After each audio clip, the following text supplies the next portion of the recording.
नाही घरवा में केहू सही मौका मिलल बा, काहे डरेलू तू इतना कहीं धोखा मिलल बा,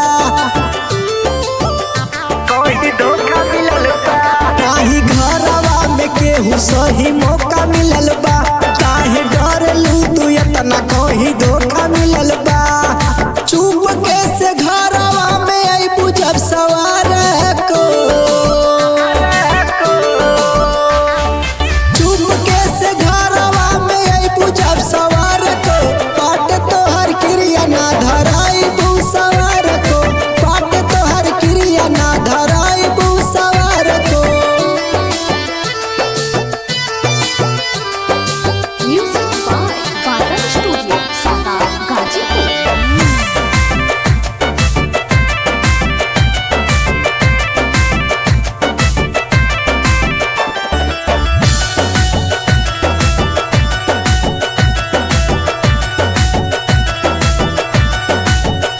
आइबू घरवा में खेलल जाई प्यार वाला खेल,